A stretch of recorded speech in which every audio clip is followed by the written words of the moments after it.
بسم اللہ الرحمن الرحیم نحمدہ ونصلی ونسلم علی رسولہ الکریم 22ویں سپارے میں سورۃ الاحزاب کا کچھ حصہ اور سورہ سبا اور سورہ فاطر اور سورہ یاسین کا کچھ حصہ ہے۔ سورۃ الاحزاب 21ویں سپارے کے آخر سے شروع ہوتی ہے اور 22ویں سپارے کے ایک ربع تک اس کے مضامین ہیں، اور سورۃ الاحزاب میں 3 مضامین بڑے اہم اور نمایاں ہیں۔ ایک تو رسومات جاہلیت کا خاتمہ ہے، اور دوسرا کچھ احکام ہیں معاشرتی زندگی سے متعلق، اور تیسرا غزوہ خندق کا تذکرہ۔ چنانچہ پہلی جو بات ہے، پہلے رکوع میں رسومات جاہلیت ان کا خاتمہ کیا گیا ہے۔ زمانہ جاہلیت میں ایک خیال، ایک تصور یہ کیا جاتا تھا کہ جو آدمی بہت زیادہ ذہین ہوتا، لوگ کہتے تھے اس کے اندر 2 دل ہیں یا اس کے 2 دماغ ہیں، اس لیے اتنا ذہین ہے۔ اللہ تبارک تعالیٰ نے اس تصور اور اس تخیل کی نفی فرمائی کہ اللہ تبارک تعالیٰ نے کسی شخص کے سینے میں 2 دل نہیں بنائے، ایک ہی دل ہے۔ ہاں، اللہ تبارک تعالیٰ نے مختلف صلاحیتیں لوگوں میں پیدا فرمائی ہیں، کوئی زیادہ صلاحیت والا ہے، کوئی کم صلاحیت والا ہے۔ دوسرا ایک تصور یہ کیا جاتا تھا کہ اگر کوئی شخص اپنی بیوی سے زہار کر لے تو وہ حقیقی ماں سمجھی جاتی تھی۔ زہار کا مطلب یہ ہوتا ہے کہ کوئی شخص اپنی بیوی سے یہ کہہ دے کہ تم میرے لیے میری ماں کی طرح ہو، تو یہ زمانہ جاہلیت میں یہ لفظ طلاق سمجھا جاتا تھا، بیوی ہمیشہ کے لیے جدا ہو جاتی تھی۔ اس کے احکام آگے سورۃ المجادلہ میں آئیں گے۔ تو ارشاد فرمایا کہ نہیں، اگر کوئی آدمی اپنی بیوی سے زہار کر لیتا ہے تو وہ اس کو حقیقی ماں کی طرح نہیں بن جاتی، بلکہ وہ اس کے لیے اسی طرح سے اجنبی ہی ہے۔ اور اگر زہار کا وہ کفارہ دے دے گا، جس کی تفصیل آگے آئے گی کہ غلام آزاد کرائے، اور اگر یہ نہ ہو سکے تو پھر 60 آدمیوں کو کھانا کھلائے، یا اسی طرح سے تسلسل کے ساتھ 60 دنوں کے روزے رکھے، اور یہ نہ ہو سکے تو پھر 60 آدمیوں کو کھانا کھلائے، یہ کفارہ بتایا۔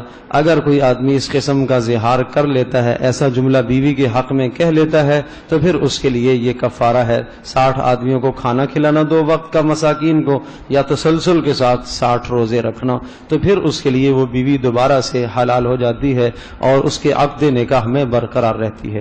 تیسرا ایک تصور زمانہ جاہلیت میں یہ کیا جاتا تھا کہ وہ شخص، اگر کوئی آدمی کسی کو بیٹا کہہ دیتا ہے اور منہ بولا بیٹا اسے بنا لیتا ہے، تو یہ اس کا حقیقی بیٹا سمجھا جاتا تھا، اور حقیقی بیٹے کی طرح اب یہ میراث میں بھی شریک ہوگا۔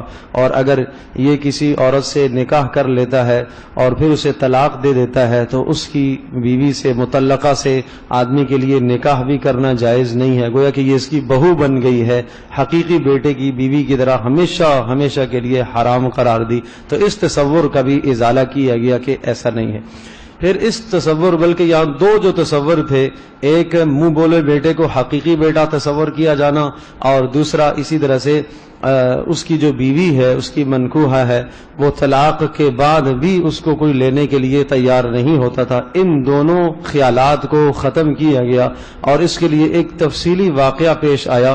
رسول اکرم صلی اللہ تعالی علیہ وسلم کے عمل سے اس تصور کو ختم کرایا گیا۔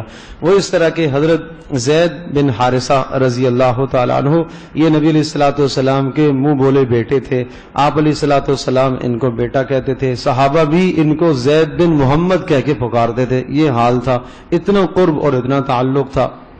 یہ آیت نازل ہوئی، ادعوہم لآبائہم هو اقسط عند اللہ وما جعل ادعیاءکم ابناءکم، کہ تمہارے منہ بولے بیٹے حقیقی بیٹے نہیں ہیں، ان کو اپنے باپوں کے نام سے پکارا کرو، لہٰذا تم زید بن محمد نہ کہو، تم جو ہے زید بن حارثہ جو اس کے باپ کا نام ہے وہ پکارو۔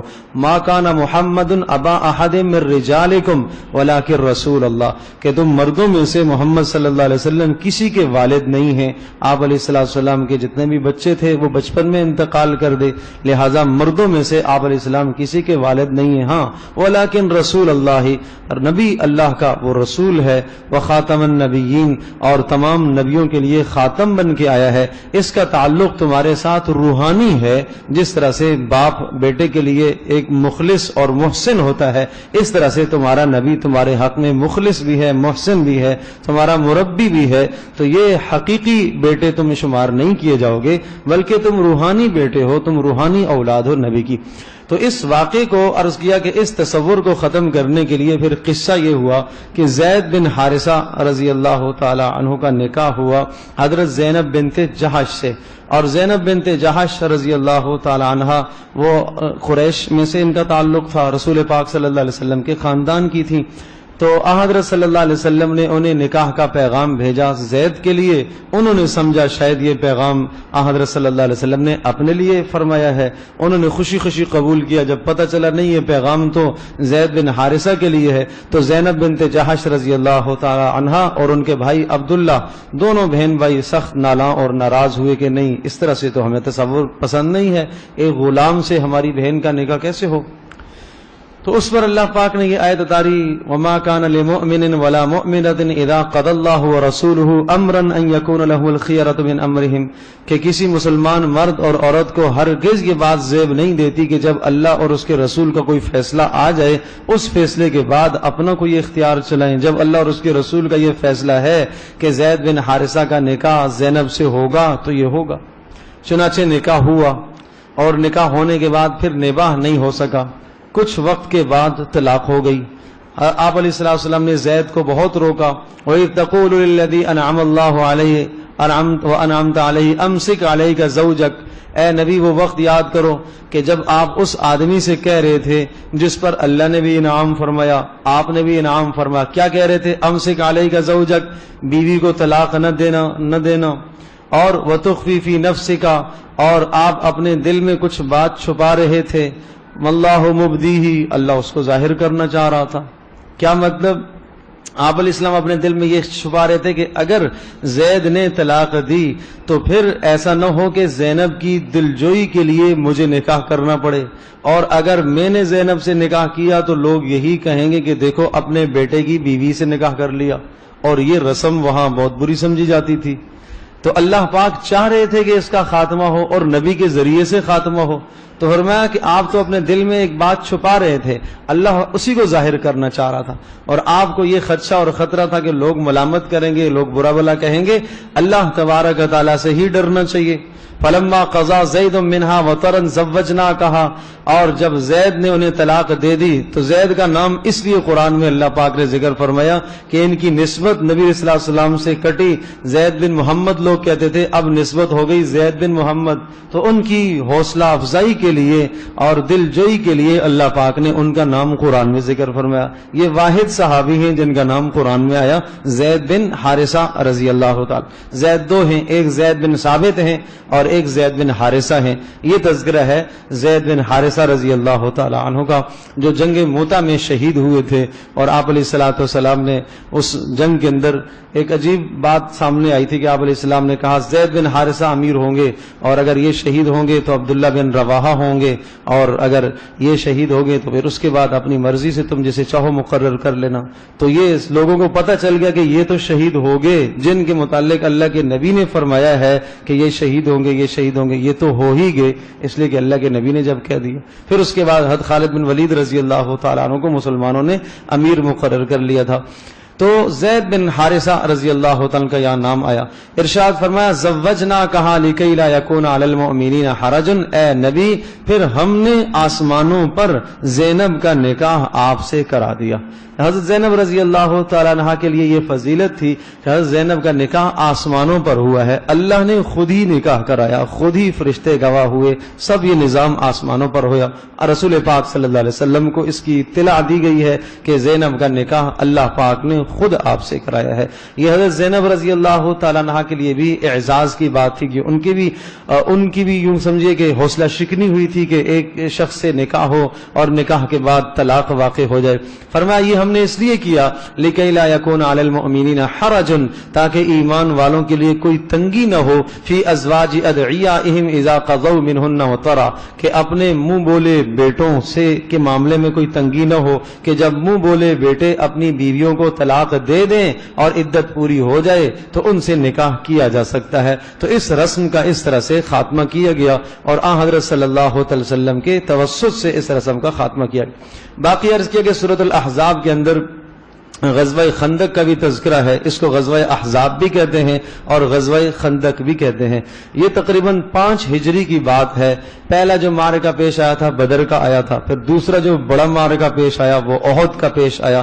احد کے بعد غزوہ احزاب میں مشرکین نے یہ طے کر لیا اور یہ بات ٹھان لی کہ اب اس کی بار ہم سب اپنے آپ کو خود بھی آئے، عورتوں کو بھی ساتھ لے کے آئے اور دیگر قبائل کو بھی ساتھ جوڑا اور کہنے لگے کہ ہم مدینہ پر ایسی چڑھائی کریں گے کہ سب کے سب مسلمانوں کو ہم قتل کر کے آئیں گے۔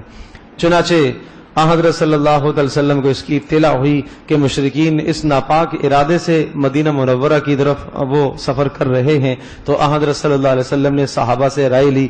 بعض کی رائے تھی کہ مدینہ کے اندر رہا جائے، بعض کی رائے تھی کہ باہر نکل کر ہم تعاقب کریں گے، تقابل مقابلہ کریں گے۔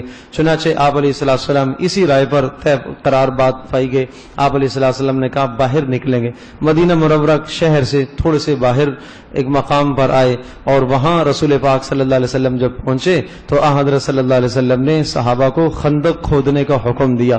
ایک طرف سنگلاخ پہاڑیاں تھیں اور ایک طرف سے باغات تھے اور ایک طرف کا جہاں سے خدشہ تھا کہ اس طرف سے کفار کا لشکر آئے گا، تو مسلمانوں کا بھی لشکر تھا۔ 1400 صحابہ کی تعداد اس موقع پر بتائی جاتی ہے اور اس قدر قسم پرسی کے عالم میں یہ وقت تھا، یہ غزوہ جب پیش آیا کہ شدید سے شدید سردی تھی اور بھوک سے نڈال ہو رہے تھے، بھوک سے برا حال تھا، لیکن اس کے باوجود بھی حضرت صلی اللہ علیہ وسلم کے وہ سارے جان نثار صحابہ نبی علیہ السلام کی بات پر لبیک کہتے ہوئے وہ تیار ہو گئے۔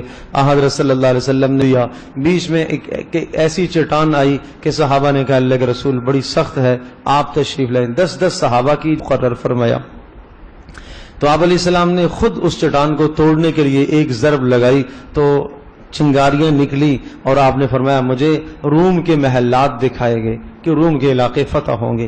پھر دوبارہ آپ نے ضرب لگائی، ایک اور چنگاری نکلی، آپ نے فرمایا فارس کے علاقے مجھے دکھائے گئے، فارس بھی فتح ہوگا۔ پھر اس کے بعد جو ہے اور آپ علیہ السلام نے ضرب لگائی، مدین کے علاقے دکھائے گئے، آپ نے فرمایا یہ علاقے بھی فتح ہوں گے۔ خوشخبری صحابہ کو سنائی تو صحابہ یہ خوشخبریاں سن کر تو خوش ہو گئے کہ واقعہ اللہ کے نبی نے جب کہہ دیا ہے تو یہ ہوگا ہی ہوگا۔ منافق لوگ وہاں پر تھے، وہ کہنے لگے ادھر کھانے کو ملتا نہیں ہے اور خواب روم کا دیکھ رہے ہیں اور خواب فارس کا دیکھ رہے ہیں۔ اس وقت دنیا کی بڑی طاقتیں تھی فارس اور روم۔ تو بہرحال کہا یہ آزمائش ہے کہ کون نبی کی بات کی تصدیق کرتا ہے، کون ایمان لاتا ہے، کون تکذیب کرتا ہے، انکار کرتا ہے۔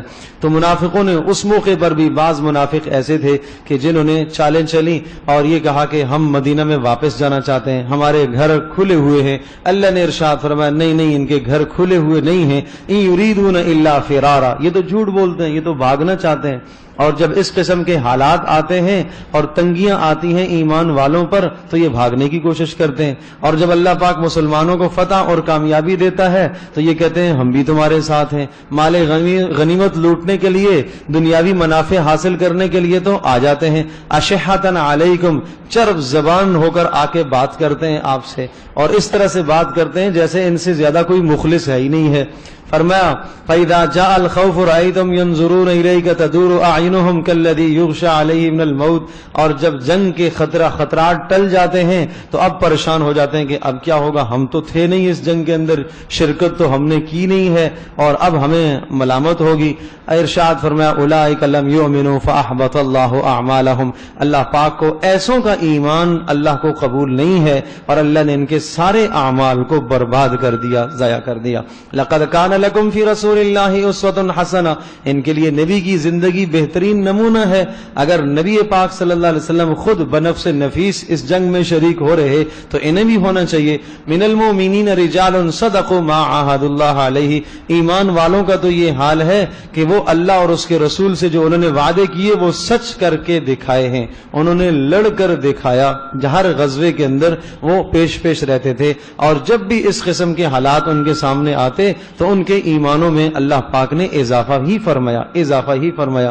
پھر غزوہ احزاب میں ایک اور اہم بات یہ پیش آئی کہ تقریباً 28 دن یہ حضرت صلی اللہ علیہ وسلم خندق سے اس طرف اور مشرکین سامنے بیٹھے رہے، جنگ ہوئی نہیں۔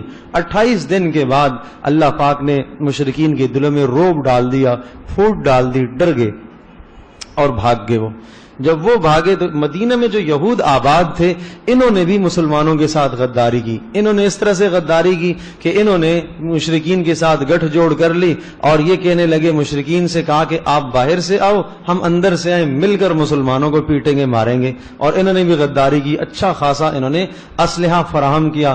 کعب بن اشرف یہودی مدینہ کے اندر اسلحے کا بڑا ڈیلر تھا، اس نے جو ہے کافروں کو، مشرکوں کو اسلحہ فراہم کیا، تو یہ غداری تھی۔ آپ علیہ الصلوۃ والسلام جب غزوہ احزاب سے فارغ ہوئے، رات کو اللہ پاک نے ایسی سخت ہوا چلائی کہ مشرکین کے سارے خیمے اکھڑ گئے اور اللہ پاک نے فرشتوں کو اتارا، اور ان فرشتوں کو جب انہوں نے دیکھا تو ڈر کے مارے بھاگ گئے۔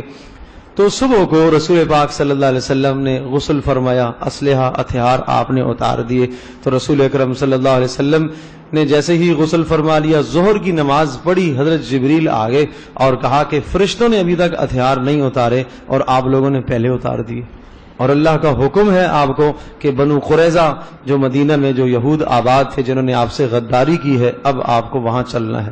چنانچہ آپ علیہ السلام نے حکم دیا کہ سب کے سب پہنچو، بھاگو، عصر کی نماز بنو قریظہ جا کے پڑھیں گے، اس بستی میں پہنچ کے پڑھیں گے۔ چنانچہ ان کو پتہ لگ چلا یہودیوں کو کہ مسلمان ہماری طرف آ رہے ہیں، تو وہ اپنے قلعے کے اندر بند ہو گئے۔ بڑے مضبوط ان کے قلعے تھے، اور ان کا یہ تصور تھا کہ ہمارے پاس تو اتنے اخراجات اور کھانے پینے کے اسباب ہمارے پاس اندر موجود ہیں کہ اگر مہینہ کے مہینے اگر ہم باہر نہ نکلیں تو ہماری زندگی کے سارے اسباب موجود ہیں۔ صحابہ نے ان کے قلعوں کا تعاقب کیا، محاصرہ کر لیا، اور پھر اس کے بعد ایک وقت کے بعد وہ نکلنے پر مجبور ہو گئے۔ جب کھانے پینے کی اشیاء ختم ہو گئیں تو باہر نکلنے پر مجبور ہو گئے۔ اب صلح کے لیے انہوں نے پیشکش کی۔ سعد بن معاذ رضی اللہ تعالیٰ عنہ ان کو نگران بنایا گیا، اور مشرکین آپ علیہ السلام نے ان سے پوچھا کہ تم کس بات پر راضی ہو؟ ان یہودیوں سے کہا، تو انہوں نے کہا ہمارے سردار ہیں، ہمارے قبیلے کے ہیں سعد بن معاذ، مسلمان ہو گئے تھے، یہ جو فیصلہ کریں گے ہم اس فیصلے پر راضی ہیں۔ تو آپ علیہ السلام نے ارشاد فرمایا ٹھیک ہے، تم ان کے فیصلے پر راضی ہو؟ انہوں نے کہا ہاں، ہم ان کے فیصلے پر راضی ہیں۔ غزوہ خندق میں جب سامنے سے مشرکین کی طرف سے تیر اندازی ہو رہی تھی تو سعد بن معاذ کو ایک تیر لگا اور ان کا خون نکلا۔ اس میں انہوں نے دعا کی تھی کہ یا اللہ، اگر میری اس تیر سے شہادت تو نے مقدر کر دی ہے تو مجھے اس وقت تک زندہ رکھ کہ میں اپنی قوم کا حال دیکھ لوں جنہوں نے ہمارے ساتھ غداری کی ہے، اور اے اللہ وہ فیصلہ میرے سپرد آ جائے، میں فیصلہ کروں گا ان کے بارے میں کہ انہوں نے نبی اور صحابہ کے ساتھ کیوں غداری کی۔ اور چنانچہ اللہ پاک نے ان کو وہ خون رستا رہا، آہستہ آہستہ تھوڑے تھوڑے ٹھیک ہو گئے۔ اچھا، اتنے میں یہ محاصرہ ادھر ہوا، آپ علیہ السلام نے معاملہ سعد بن معاذ کے سپرد کر دیا کہ ہاں بھائی آپ فیصلہ کرو۔ تو انہوں نے یہ فیصلہ کیا کہ فریقاً تقتلون وتأسرون فریقا، کہ جو جنگجو لڑاکو تھے ان کو تو قتل کیا جائے اور جو باقی ہیں ان کو قیدی بنایا جائے۔ یہ سعد بن معاذ کا فیصلہ تھا۔ یہودی تو ہکے بکے ہو گئے کہ اچھا یہ فیصلہ ہمارے خلاف، خود اس نے فیصلہ دے دیا۔ اللہ اکبر۔ لیکن چونکہ ان لوگوں کی نظروں میں ایمان مقدم تھا، اللہ اور اس کے رسول مقدم تھے، کہ جو اللہ اور اس کے رسول کے ساتھ غداری کرتا ہے، مخالفت کرتا ہے، اس کا انجام، اس کا حشر یہی ہونا چاہیے، چاہے وہ ہمارا کتنا ہی قرابت دار کیوں نہ ہو، اس کے ساتھ یہی حشر ہو۔ چنانچہ ان کے ساتھ ایسا ہی کیا گیا اور ان کو اسی طرح سے سزائیں دی گئیں۔ جیسے یہ فیصلہ سعد بن معاذ رضی اللہ تعالیٰ کا فیصلہ نافذ ہوا، دوبارہ سے ان کے اس خون سے دوبارہ زخم تازہ ہو گیا اور خون مزید رسنا شروع ہو گیا اور ان کی شہادت واقع ہو گئی۔ اور اگلی بات سنو، جب شہادت ہوئی آپ علیہ السلام مسجد میں تشریف فرما تھے، کسی نے آ کے بتایا کہ سعد بن معاذ کا آخری وقت ہے. آپ علیہ السلام صحابہ کہتے ہیں اتنے دوڑے کہ آپ علیہ السلام جب دوڑے تیز چلے تو آپ کی چادر بھی اتر گئی, کندھے مبارک نظر آ رہے تھے, اور آپ علیہ السلام بھاگتے جا رہے, ہم پہنچ بھی نہیں پا رہے تھے. نبی علیہ السلام سیدھے سعد بن معاذ کے گھر میں پہنچے اور اسے سکڑ کے آپ بیٹھے, اپنے جسم کو سکیڑا اور بیٹھے. تو صحابہ نے پوچھا اللہ کے رسول اس طرح سے کیوں؟ کہا سعد بن معاذ کے جنازے پر اتنے فرشتے آئے ہوئے ہیں کہ جگہ تنگ ہو گئی ہے, جگہ تنگ ہو گئی ہے. اور پھر فرمایا اہتزا عرش الرحمن بموت سعد بن معاذ, سعد بن معاذ کی موت سے اللہ کا عرش بھی کانپ اٹھا ہے. لیکن اس سے بات ایک اور اگلی بات, وہ میرے اور آپ کے لیے بڑا سبق ہے اس میں. جب سعد بن معاذ رضی اللہ تعالیٰ کو آپ علیہ السلام نے قبر میں رکھا تو ایک دم آپ علیہ السلام پریشان ہو گئے, سخت پریشان ہو گئے. قبر میں اتار دیا, دفن کر دیا. اور سنت بھی عمل یہ ہے کہ تھوڑی دیر وہاں رکو اور میت کے حق میں دعا کرو کہ اللہ جو ملائکہ آئے ہیں سوال جواب کرنے کے لیے, اللہ اس کو ثابت قدمی عطا فرما. آپ علیہ السلام ایک دم پریشان ہو گئے. پھر آپ علیہ السلام نے دعا فرمائی اور دعا کے بعد پھر خوش ہو گئی, پھر بہت خوش ہوئے. تو صحابہ نے پوچھا اللہ کے رسول آپ کا پریشان ہونا اور خوش ہونا یہ کیا تھا؟ کہا سعد بن معاذ پر قبر کی تنگی آ گئی تھی, سعد بن معاذ پر قبر کی تنگی آ گئی تھی, اور میں نے دعا کی, اللہ پاک نے میری دعا سے وہ تنگی ہٹا دی. میرے عزیز دوستوں اور بزرگوں, بس یہ عرض کرنا ہے کہ وہاں تو اللہ کے نبی پاس موجود تھے اور ان کو بذریعہ وہی سب کچھ بتا دیا جاتا کہ تنگی آئی ہے, آپ دعا فرمائیں. ہمارے پاس ہمارے اعمال کے سوا کچھ بھی نہیں ہے, اس لیے قبر کے لیے اعمال کرو. سورۃ الملک کی تلاوت کا اہتمام کرو. جو آدمی سورۃ الملک کی تلاوت کا اہتمام کرتا ہے عذاب قبر سے وہ محفوظ رہتا ہے. اور بے شمار اعمال ہیں, صدقہ. حدیث پاک میں آتا ہے قبر میں جب رکھا جاتا ہے یہ آدمی سر کی طرف سے قرآن آ جاتا ہے, دائیں طرف سے نماز آ جاتی ہے, بائیں طرف سے روزہ آ جاتا ہے, پیروں کی طرف سے صدقہ آ جاتا ہے, انسانی شکل میں, خوبصورت جوانوں کی شکل میں, اور جس طرف سے عذاب سر نکالتا ہے اور کوئی عذاب آنا چاہتا ہے یہ اعمال اس کا دفاع کرتے. اور اعمال کہتے ہیں صبر کرو, اس کو سونے دو, دنیا کی جھنجھٹوں سے مصیبتوں سے اس کو خلاصی ہوئی ہے, تھوڑا سا تو اس نے آرام کیا ہے, ذرا سا اس کو آرام کرنے دو. اور وہ اعمال اس کے ساتھ رہتے ہیں, قبر میں بھی ساتھ, محشر میں بھی ساتھ, اور اس وقت تک ساتھ رہیں گے جب تک اس کی جنت کا فیصلہ نہ ہو جائے. اس لیے رسول پاک صلی اللہ علیہ وسلم نے مثال دے کے ارشاد فرمایا ایک شخص ہو, اس کے 3 دوست ہوں اور ایک مرنے کے وقت اس کے پاس آئے اور کہے میرا تمہارا تعلق زندگی کا تھا, اب تو مر جائے گا میں دوسروں کے پاس چلا جاؤں گا. دوسرا دوست اس سے کہے کہ میرا تمہارا تعلق زندگی تک تھا, زیادہ سے زیادہ یہ کر سکتا ہوں قبر تک پہنچا دوں گا, دفن کر دوں گا. تیسرا دوست آگے کہتا ہے کہ میں تیرے ساتھ قبر میں بھی رہوں گا, محشر میں بھی تیرے ساتھ رہوں گا, اور میزان جب تیرے اعمال تلنے لگیں گے تو میں ان اعمال ترازو کے پلڑے میں بیٹھ کر جھکانے کی کوشش کروں گا. بتاؤ کون سا دوست اچھا ہے؟ کہا یہ تیسرا والا اچھا ہے. فرمایا یہ انسان کے اعمال ہیں, اور قبر تک جو پہنچانے والے وہ آدمی کے اہل و عیال ہیں. اور جو آخری وقت آ کے کہتا ہے کہ میرا تیرا تعلق زندگی کا تھا, مرنے کے بعد میں دوسروں کے پاس چلا جاؤں گا, وہ آدمی کا مال ہے جس کی کمانے کے لیے انسان کتنی محنتیں کرتا ہے, حلال حرام کی تمیز کیے بغیر آدمی کماتا ہے. تو اس لیے عذاب قبر سے خلاصی کے اسباب بناؤ, اعمال بناؤ. کہ صحابی رسول ہے, اتنی فضیلت ہونے کے باوجود بھی پہلے لمحے میں قبر کی سختی ان پر آئی, اور رسول پاک صلی اللہ علیہ وسلم کی دعا کی برکت سے اللہ نے وہ سختی ہٹا دی. یا ایھا النبی قل لازواجک ان کنتن تردن الحیات الدنیا وزینتها. ازواج مطہرات کو اولاً اور پوری امت مسلمہ کی خواتین کو یہ چند احکام دیے گئے. پہلا حکم ان کنتن تردن الحیات الدنیا وزینتها فتعالین امتعکن واسرحکن سراحا جمیلا. اے نبی کی بیویوں, اگر تم دنیا کی زندگی چاہتی ہو تو اے نبی آپ ان سے کہہ دیجئے آ جاؤ, میں تمہیں کچھ سامان اور دنیا کا نفع دے دیتا ہوں اور پھر میں تمہیں طلاق دے کے فارغ کر دیتا ہوں. اور وَإِن كُنتُنَّ تُرِدْنَ اللَّهَ وَرَسُولَهُ وَالدَّارَ الْآخِرَةَ, اور اگر تم اللہ اور اس کا رسول چاہتی ہو اور آخرت کی زندگی چاہتی ہو تو پھر یاد رکھنا یہ فقر اور یہ تکلیفیں, یہ مصیبتیں, یہ تنگیاں, رزق کی تنگیاں برداشت کرنی پڑیں گی. تو حضرت صلی اللہ علیہ وسلم نے حضرت عائشہ رضی اللہ تعالیٰ عنہ کو بلایا، کہا عائشہ یہ حکم آیا ہے، جاؤ تم اپنے ابا سے مشورہ کر کے آ جاؤ کہ کیا اختیار کرتی ہو، کیا اللہ اور اس کا رسول پسند کرتی ہو یا مال؟ اگر مال پسند کرتی ہو تو میں مال دے دوں گا اور اس کے بعد تمہیں طلاق دے دوں گا، جا مشورہ کر لو۔ انہوں نے فوری کہا برجستہ اللہ کے رسول آپ کے معاملے میں والدین سے کیوں مشورہ کروں، میں نے اللہ اور اس کے رسول ہی کو اختیار کیا ہے۔ جب انہوں نے یہ جملہ فرمایا تو تمام ازواج نے متفقہ یہ فیصلہ فرما لیا کہ ہم نے اللہ اور اس کے رسول ہی کو اختیار کیا، ہمیں نہیں مال چاہیے۔ یہ اس وقت کی بات ہے جب تھوڑی سی وسعت آئی تو کچھ خرچے میں اضافے کا مطالبہ کیا ازواج نے کہ اللہ کے رسول تھوڑا سا تنگیاں بڑی ہو گئی ہیں، 2 3 چاند گزر جاتے، گھر چولہا ہی نہیں جلتا تھا، یہ حال تھا، تھوڑی سی اگر مہربانی فرمائیں، کچھ خرچہ اگر مل جائے، اضافی ہو جائے، کچھ پکانے کا کھانے پینے کا بندوبست ہو جائے۔ تو اللہ پاک نے یہ آیت اتاری کہ تمہارا مقام اور منصب اتنا بلند ہے، اس مقام اور منصب کی بلندی کا تقاضا یہ ہے کہ آپ اس قسم کی باتیں نہ کرو، آپ فقر برداشت کرو۔ تو آج بھی گھر کے اندر خواتین خانہ اگر قناعت پسندی اختیار کرتی ہیں، اللہ اور اس کے رسول کے حکم کو ترجیح دیتی ہیں، تو یقیناً ان لوگوں کا حشر ازواج مطہرات کے ساتھ ہوگا اور قیامت کے دن جو ہے وہ ان کے لیے سفارش کریں گی۔ وَمَن يَقْنُتْ مِنكُنَّ لِلَّهِ وَرَسُولِهِ وَتَعْمَلْ صَالِحًا نُؤْتِهَا أَجْرَهَا، اور تم میں سے جو بھی نیک عمل کرے گی ہم اس کو دگنا اجر دیں گے۔ وَأَعْتَدْنَا لَهَا رِزْقًا كَرِيمًا، عزت کی روزیاں تو اللہ نے آخر میں تیار کر کے رکھی ہیں۔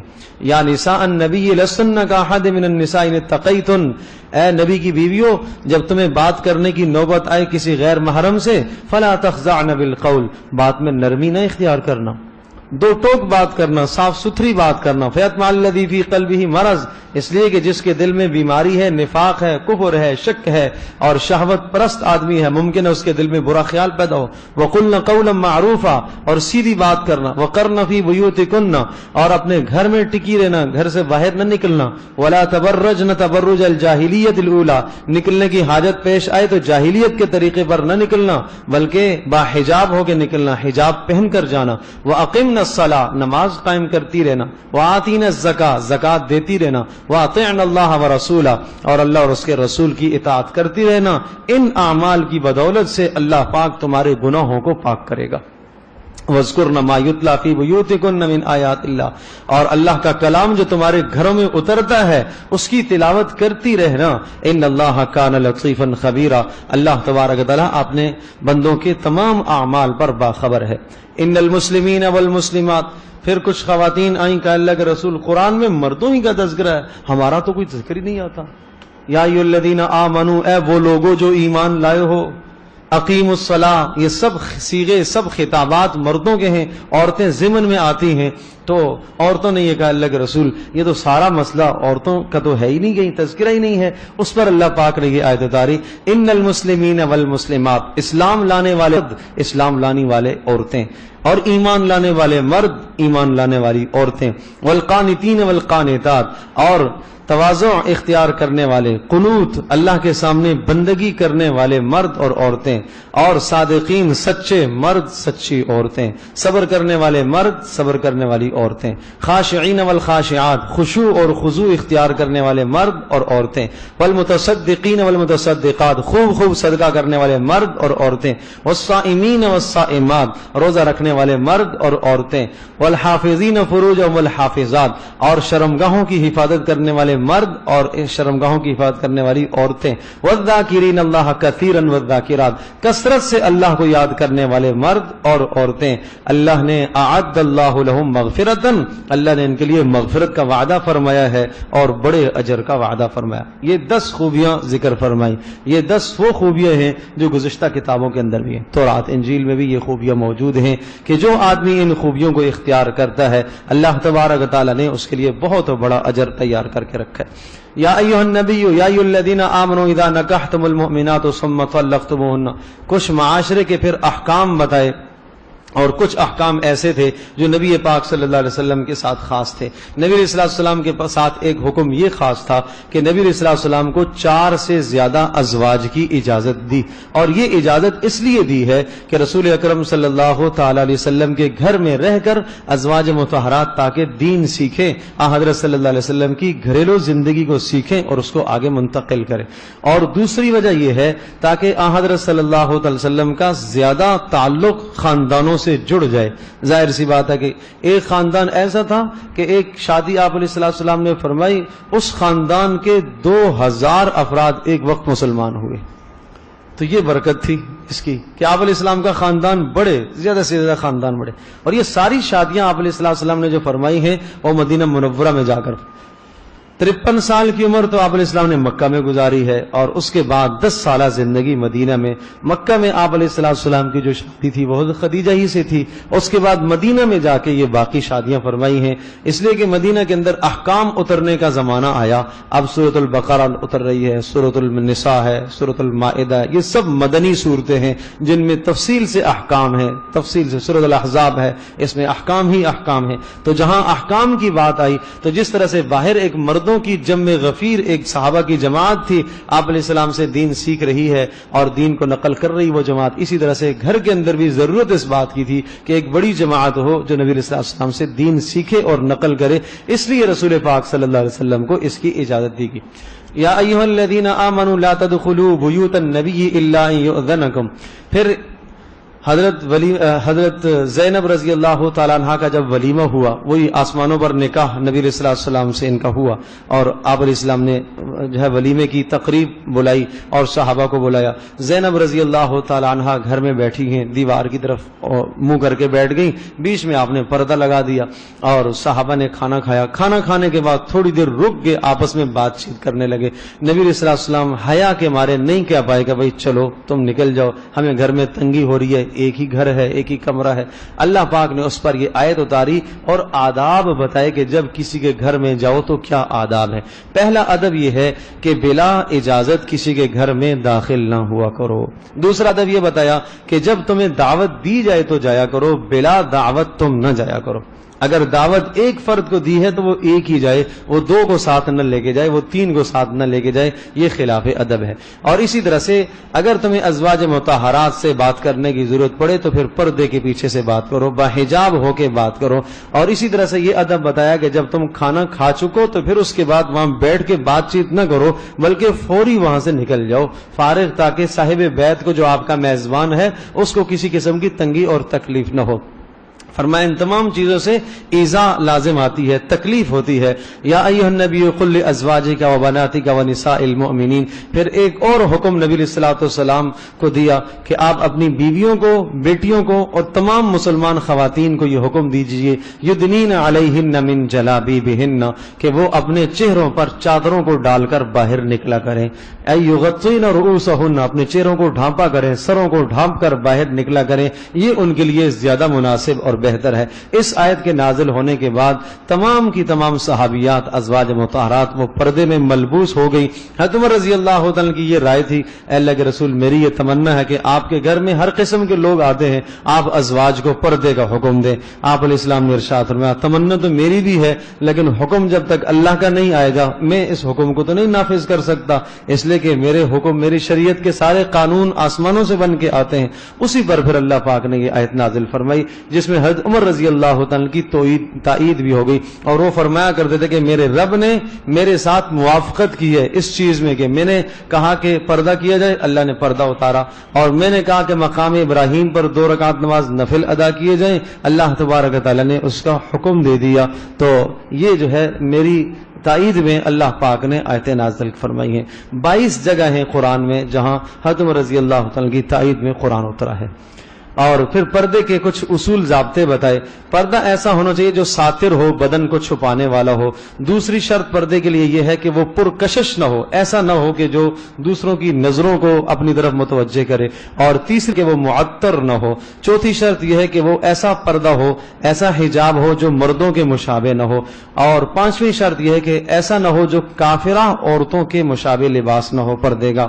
اور 6ٹھی شرط یہ ہے کہ وہ باریک نہ ہو کہ جس سے جسم جسم کی ساخت پتہ چلتی ہو، اور ساتویں شرط یہ کہ وہ شہرت والا لباس نہ ہو، اس پردے اور اس حجاب سے عورت شہرت نہ چاہتی ہو، نمود و نمائش نہ چاہتی ہو، بلکہ محض اللہ کی رضا چاہتی ہو۔ تو ان تمام چیزوں کی پابندی اس صورت میں بتائی گئی ہے، اور پھر آخر میں فرمایا اتقوا اللہ وقولوا قولا سدیدا، ٹھیک ٹھیک بات کہا کرو، اللہ کا ڈر اختیار کرو، زبان سے حق بات کہا کرو، اور جب تم اللہ کا ڈر اختیار کرو گے اور تم سچ بات کہو گے، اللہ پاک تمہیں اعمال کی توفیق دے گا، اور اللہ پاک تمہارے گناہوں کو معاف کرے گا، اور جس نے اللہ اور اس کے رسول کی اطاعت کی وہ بڑا کامیاب ہو گیا۔